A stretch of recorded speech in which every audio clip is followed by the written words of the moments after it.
Her qanday bir odam islom uchun bedel to'lagan bo'lsa, o'zi uchun qilgan bo'ladi. Uning mukofotini oxiratda oladi. Ulamo uchun yoki boshqalar uchun qilgan bo'lmaydi. Buni qalbimizda aniq qilishimiz kerak.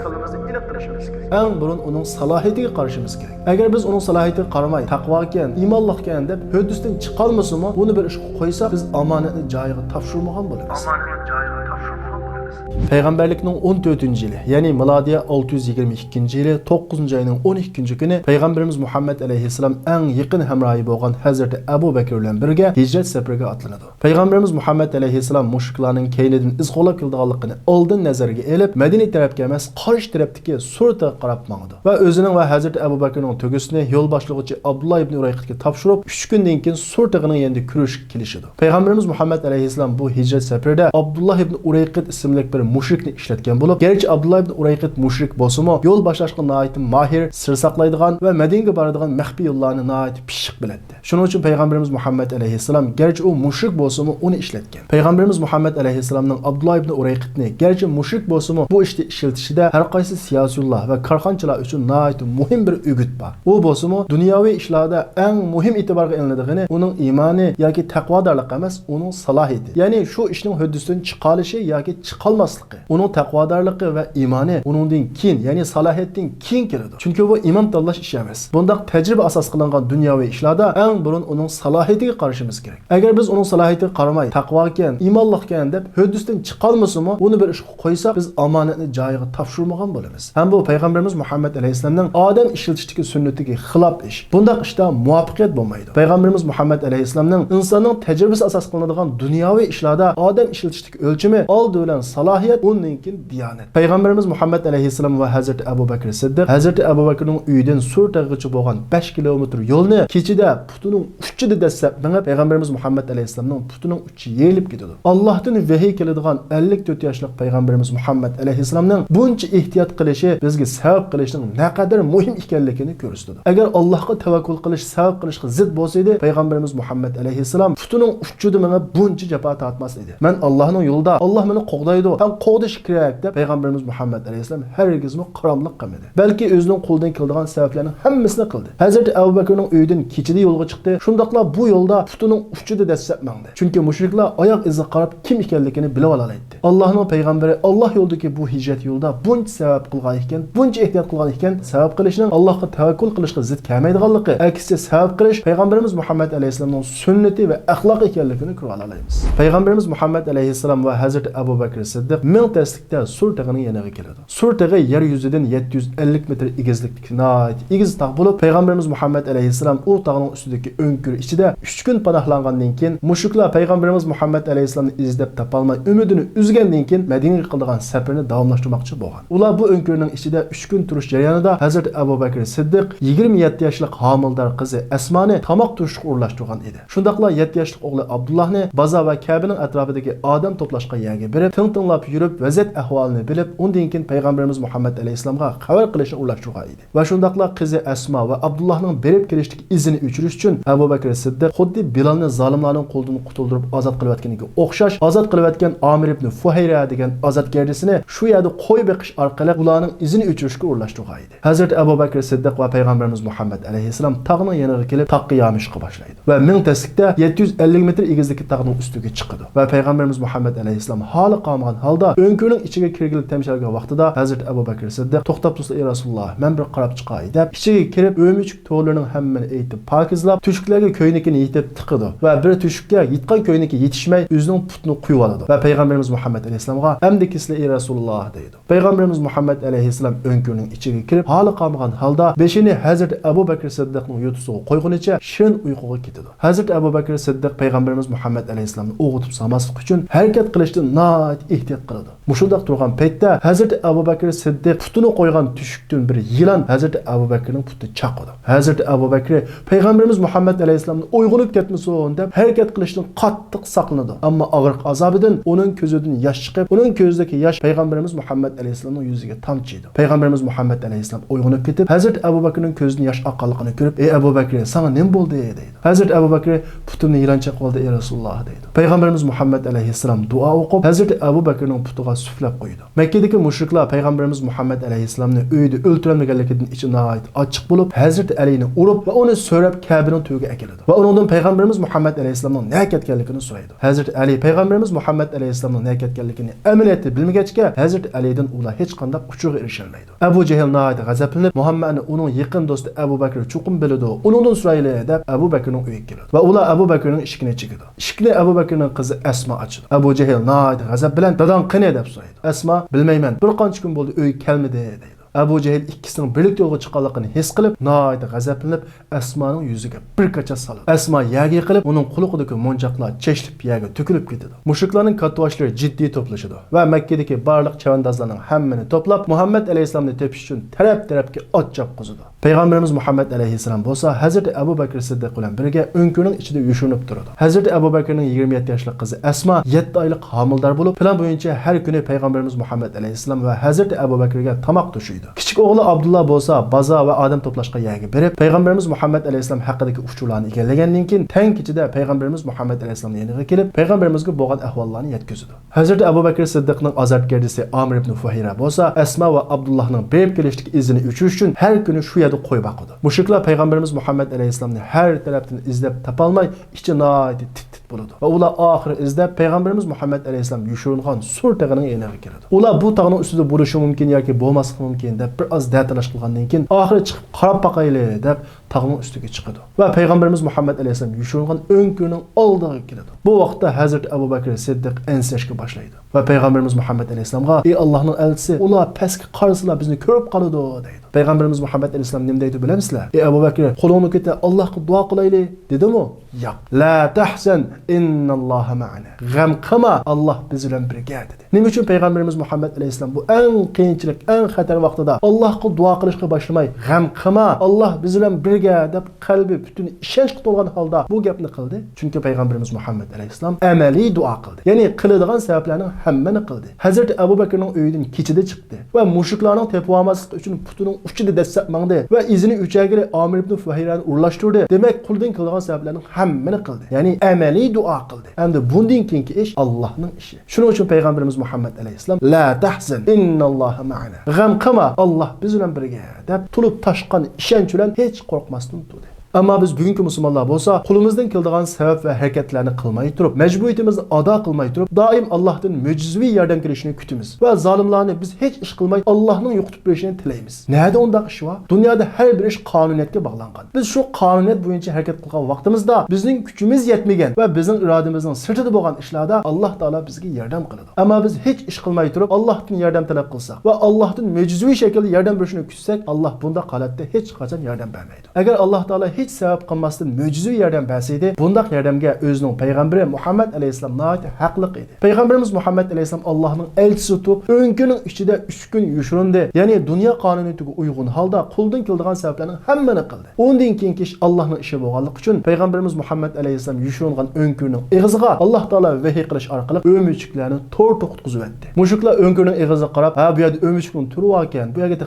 odam yaqinlashmabdi" deb keyniga chekindi. Shuning orqali Alloh taolo o'zining payg'ambarini saqlab qoldi. Payg'ambarimiz Muhammad alayhisalom va Hazrat Abu Bakr bu o'nkurning ichida juma, shanba va yakshanba 3 kun yushirilgandan keyin dushanba kuni at degan tog'dan tushdi va tog'ning tubida 5 kuni bo'yicha Abdullah ibn Urayqit 2 tuga va osh uzuqni akilib saqlab turgan edi. Payg'ambarimiz Muhammad alayhisalom Abdullah ibn Urayqit bilan ko'rishgandan keyin Makka ga qarab ko'zi qiymagan holda Alloh bilan qasamki, "Ey Makka, sen Allohning menga eng yaxshi va eng suyumli zamini. Agar men sendan ayrilishga majbur bo'lmagan bo'lsam, sendan hargiz ayrilmaydim" deyish orqali cho'nqur vatan sevgisi ichida puchunadi. Har bir odamda bo'ladigan vatan sevgisi payg'ambarimiz Muhammad alayhisalomda bor edi. Lekin payg'ambarimiz Muhammad alayhisalom bu vatan sevgisidan iymon sevgisi, Alloh sevgisini ustun bilib, iymoni uchun o'zining vatanidan ayrilishga majbur bo'ldi. Yo'l boshlovchi Abdullah ibn Urayqit payg'ambarimiz Muhammad alayhisalom, Hazrat Abu Bakr va uning azobgardisi Amir ibn Fuhayra qatorliq 3 kishini boshlab, ya'ni Madina tarafga emas, Qizil dengiz bo'yi tarafga qarab mangdi. Mushuklar payg'ambarimiz Muhammad alayhisalomni topolmay, noati ich ochiq bo'lib, titit bo'ldi va oxiri qandaq bir odam Muhammadning tirik yoki o'ligini akab bersa, uningga 100 tuga mukofot beriladi deb e'lon qiladi. U vaqtdagi 100 tuga bugungi zamonimizdagi eng ilg'or tipdagi 100 mashinaga to'g'ri keladi. Bu mukofot e'lon qilingandan keyin Makkadagi chavandozlar qaytadan jonlanib taraf-tarafga ot choptirdi. Suraqa ismli bir mushrik chavandoz payg'ambarimiz Muhammad alayhisalom izlab topolmay Makkaga qaytib kelib kishilar to'plashib o'ltirgan bir so'rovga keladi. Va u yerda o'ltirayotgan vaqtda bir odam nihoyat jiddiy holatda yugurib kelib, "Men 4 nafar odamning Qizil dengiz bo'yi taraf qarab ketayotganligini ko'rdim. U Muhammad va uning hamrohlari bo'lishi mumkin" deydi. Bu gapni anglagan Suraqa yuzligini o'zi yolg'iz erishmoq istadi. "Yo'q, ular Muhammad emas. Men ularni bayatni yo'lda uchratgan. Ular boshqa odamlar ekan" deydi. Va bir oz o'tgandan keyin boshqa bir ishni bahona qilib, so'rindan sug'urilib, darhol uyga boradi. Va jiddiy tayyorlik qilib, ot va o'qyalarni olib, Qizil dengiz bo'yi taraf qarab atchab turadi. Uning ko'z oldida yuzligi ko'rinib, shirin xiyollarga cho'madi. O Makka shahridan chiqib payg'ambarimiz Muhammad alayhisolamning keynidan qo'g'lashga boshlaydi. Shu paytda uning eti yiqilib, u otning ustidan molla qatadi. U o'rnidan dasturib, yana etiga minib payg'ambarimiz Muhammad alayhisolamning keynidan qo'g'lashni davom qiladi. Azroq mangandan keyin eti yiqilib, yana otning ustidan molla qatadi. Men chavandozlik hayotimda hech qachon otdan yiqilib boqmagan edim. Bu nemishdi? Yoki payg'ambar rost Allohning payg'ambarimidir? Alloh uni qo'g'dayotganmidi degan xiyol uning xiyoliga kelsimi, lekin uning ko'ziga ko'rinmagan yuzligi sababli yana etiga minib ot choptirdi. O payg'ambarimiz Muhammad alayhisolamning keynidan qo'g'lab, Iroqdan payg'ambarimiz Muhammad alayhisolam va uning hamrohlarini ko'rdi. Va payg'ambarimiz Muhammad alayhisolamning Qur'on o'qiyotgan Qur'on ovozini anglaydi. Endi Muhammad va uning hamrohlarini tutib oldigan bo'ldim. Endi yuzligini yolg'iz oldigan bo'ldim deb turgan shu paytda etining oldi 2 puti qumga petib, yana otdan molla qatadi. Bu qatimki molla qatish ilgari qatimdagiga o'xshamaydi. Otning 2 puti qumga butunlay petib ketgan bo'lib, otning putini qat'iy chiqara olmaydi. U oxiri o'zining xiyoliga kelgan Muhammad rost Allohning payg'ambarimidir degan bu xiyolning haqiqat ekanligiga ishonib, men xato qilibman. Muhammad Allohning payg'ambari ekan. Men chavandozlik hayotimda hech qachon mundaq ishga uchrab boqmagan. Alloh uni qo'g'dab o'tibdi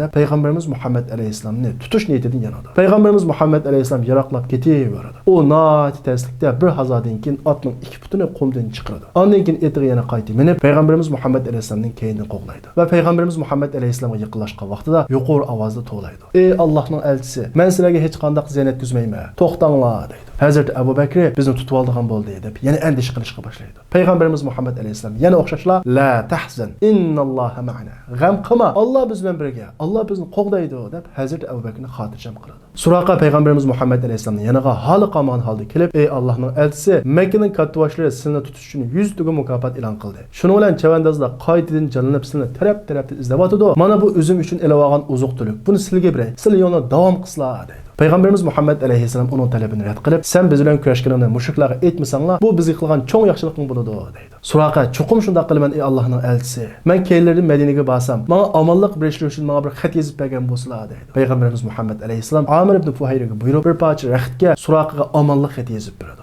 Suraqa payg'ambarimiz Muhammad alayhisalom bilan xo'shlashib qaytishga tamshalgan vaqtida payg'ambarimiz Muhammad alayhisalom Suraqaga, "Ey Suraqa, sen Kisraning tojini taqsan, qandoq bo'lib ketasan" deydi. Payg'ambarimiz Muhammad alayhisalomning bu gapidan Hazrat Abu Bakr Siddiq, Abdullah ibn Urayqit, Amir ibn Fuhayra va Suraqa hang-tang qoladi va gangrablar nima deganligini tushunolmay qoladi. Amaliyotda payg'ambarimiz Muhammad alayhisalom bu gapi orqali kelgusidagi islomning g'alabasidan oldin bishorat bergan edi. Lekin o'zining jinimi xavf ostida bo'lgan, qechib yurgan birisininki shu davrdagi eng kuchli imperiya bo'lgan Sasanilar imperiyasining podshohi Kisraning g'animatlaridan eg'iz etishi bu aqlg'imi, xiyol qilishmi mumkin bo'lmaydigan bir ish edi. Shuning uchun atrofdagilar payg'ambarimiz Muhammad alayhisalomning bu gapini tushunolmay qoladi. Amaliyotda payg'ambarimiz Muhammad alayhisalom Suraqa bu gapni qilib 22 yil o'tgandan keyin, ya'ni milodiya 644-yili Hazrat Umarning davriga kelgan vaqtida Sasanilar imperiyasi butunlay mag'lub bo'lib, ularning davlat xazinasi o'nlarcha tuyg'i besilib Madinaga elib kelinadi. Bu voqelikdan ilgari xabar topgan Hazrat Umar Suraqani chaqirib keladi. Bu vaqt Suraqa nihoyat qirib ketgan edi. Hazrat Umar xazinalar ichidan Sasanilar podshohi Kisraning oltin tojini elib Suraqaga kiydirdi. Bu vaqtda Suraqa yig'lab ketib, "Allohning rasuli rost dedi, Allohning rasuli rost dedi, Allohning rasuli rost dedi"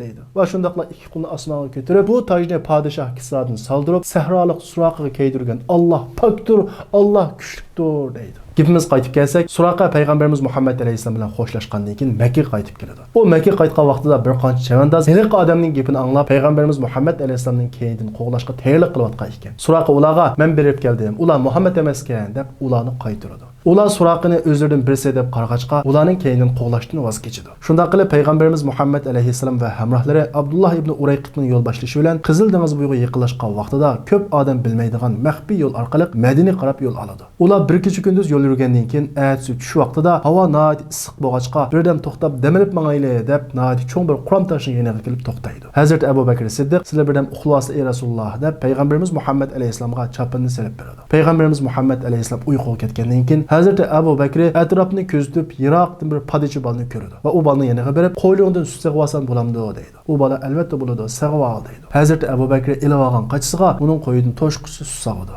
O'zi nihoyat usab ketgan bo'lsa-mu, oldi bilan payg'ambarimiz Muhammad alayhisolamning ichishi uchun sutni payg'ambarimiz Muhammad alayhisolamning yoniga olib keladi. Hazreti Abu Bakrning kelishi bilan payg'ambarimiz Muhammad alayhisolam uyg'onib sutni ichdi. Hazreti Abu Bakr Siddiq: "Men nihoyat usab ketgan edim. Payg'ambarimiz Muhammad alayhisolam sutni ichib qinib edi. Mendagi usuzlik butunlay yo'qib ketdi" deydi. Mana bu sahobalardagi payg'ambarimiz Muhammad alayhisolamga bo'lgan sevgi. Hazreti Abu Bakr Siddiq mendagi usuzlik payg'ambarimizdagi usuzlikning ketishi bilan yo'qolib ketdi deydi. Mana bu muhabbatning eng yuqori pallasi. Madinadagi musulmonlar payg'ambarimiz Muhammad alayhisolamning Madina qarab yo'lga chiqqanligini anglab, har kuni atdiganda yo'l bo'yiga chiqib payg'ambarimiz Muhammad alayhisolamni saqlaydi. Payg'ambarimiz Muhammad alayhisolam va hamrohlari bir qancha kun yo'l yurgandan keyin bir Yezidagi bir kapining qashiga kelib to'xtaydi. Bu kapida Ummu Ma'bad ismli bir ayol yo'ldoshi bilan birga padichilik qilib jon boqatdi.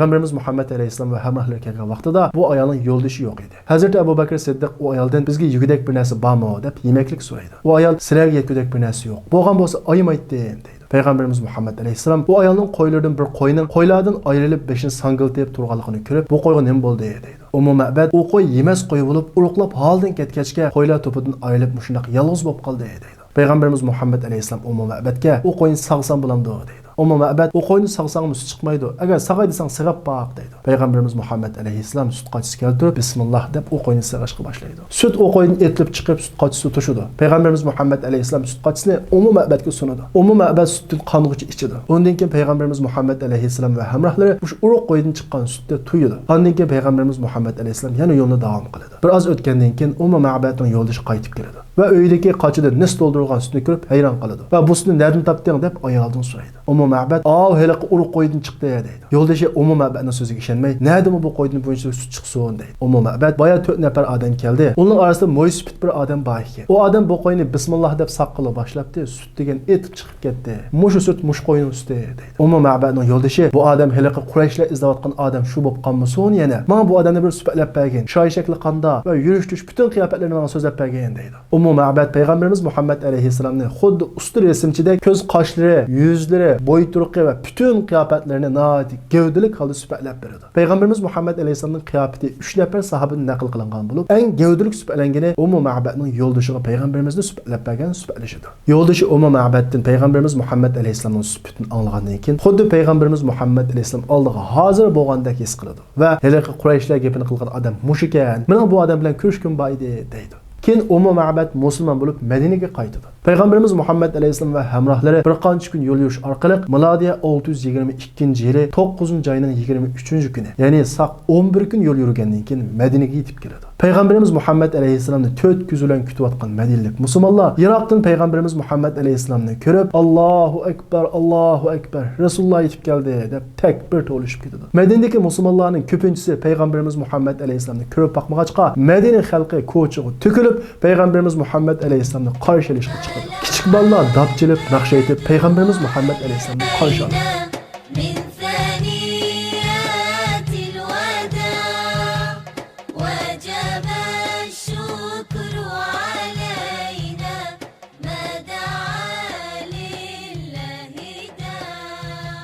Rasululloh tulun ayda kechib keldi.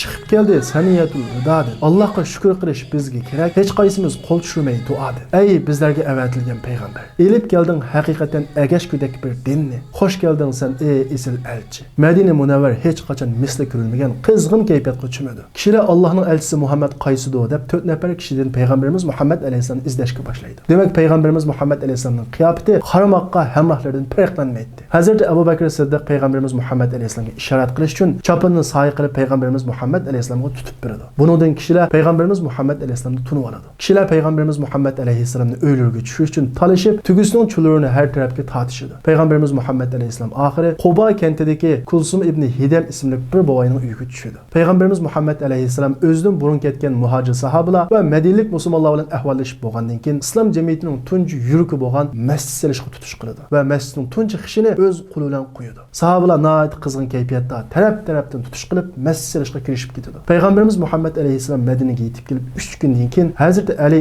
omonatlarni egasiga topshirgandan keyin Madinaga yetib keladi. Hazrat Ali bu yo'lning hammasini piyoda besib kelganligi uchun uruqlab holi qolmagan edi. Shuna qilib musulmonlar taraf-tarafdan tutish qilib 4 kun ichida bo'y egizdagi odam bo'yicha keladigan usti xormushaqlar bilan yapilgan nihoyat pokiza illiq bir masjidni qurib chiqdi. Bu masjid Quba masjidi deb ataladi. Alloh taolo Qur'on Karimda bu masjidni sifatlab taqvolik ustiga qurilgan masjid deydi. Payg'ambarimiz Muhammad alayhissalom bu Quba masjidi haqida qanday bir odam bu masjidga kelib namoz o'qisa, u umr qilganning savobiga erishadi deydi. Payg'ambarimiz Muhammad alayhissalom va sahobalar 4 kun ichida masjidni bitirib bo'lgandan keyin Payg'ambarimiz Muhammad alayhissalom ular imom bo'lib namoz o'qiydi. Payg'ambarimiz Muhammad alayhissalom 5-kuni Madina shahar ichiga qarab mangadi. Kishilar Payg'ambarimiz Muhammad alayhissalomning oldiga chiqib, uylarga boshlash uchun tugining cho'llarini tutib oladi. Payg'ambarimiz Muhammad alayhissalom oldini to'smanglar, bu tugi hozir Allohning buyrug'i bilan mangadi deydi. Shundaqdimi Payg'ambarimiz Muhammad alayhissalomning atrofini qorishib olgan kishilarning ko'pligi sababli Payg'ambarimiz Muhammad alayhissalomning yo'li avmay tush bo'lgan vaqtida Salim jamiyatiga yetib keladi. Quba masjididan Salim jamiyatining oraliqi faqat 500 metrlik keladi. Kishilarning Payg'ambarimiz Muhammad alayhissalomni qorishib olishi va uyga taklif qilish sababli Payg'ambarimiz Muhammad alayhissalomning yo'li avmay 500 metrlik yo'lni mushunchalik vaqtda bosgan. Salim jamiyatiga kelgan vaqtida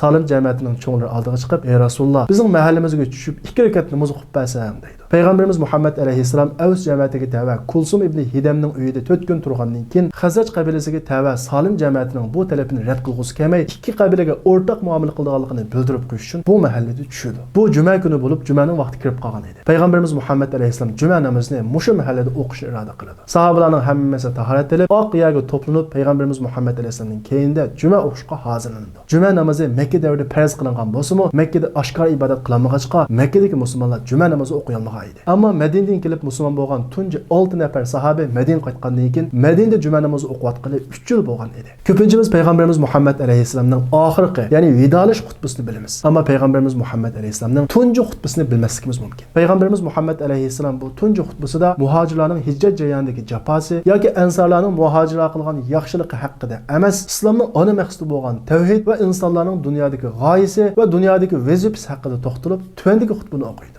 Ey insonlar, salomat chog'inglarda abadiy hayotinglar uchun tayyorlik qilinglar. Bilinglarki, qiyomat kunida hamma kishi qilgan ishidan hisobga tortiladi. Sizlarning har biringlar mas'uliyatidan va mas'uliyati ostidagi kishilardan so'roqqa tortilasizlar. Ondan Alloh sizlarga tarjimonsiz, vositasiz holda sening qashingga payg'ambarim kelib, amirlarimni yetkazmadimi? Men senga mol-mulk berdim, nihoyat ko'p yaxshilik qildim. Endi sen o'zing uchun abadiy hayotingni xajlash uchun nima elib kelding deb so'raydi. Bu savollarga duch kelgan kishi o'ng so'liga qaraydi, lekin hech narsa ko'rmaydi. Oldiga qaraganda bo'lsa, jahannamni ko'radi. Shuning uchun yem xormoga chaqliq bo'lsa-mu, Alloh yo'lida sadiq qilib, Allohning azobidan saqlaninglar. Agar bir odam unimi topolmasa, yaxshi so'zlar bilan bo'lsa-mu, o'zini do'zax azobidan qutqizishga tirishsin. Chunki bir yaxshilik uchun 10 hasadni tortib 700 hassagacha ko'paytirib savob beriladi. Allohning rahmati, salomi va barakati sizlarga bo'lsin. Payg'ambarimiz Muhammad alayhissalom birinchi xutbani o'qib bo'lgandan keyin ozroq o'ltirib, yana qayta o'rnidan turib, ikkinchi xutbani o'qiydi. Barcha madiha Alloh xosdir. Allohni madihalayman va uningdan yordam so'rayman. Nafslarimizning yomonligidan va yomon ishlardan Allohga sig'inib panohlik tilaymiz.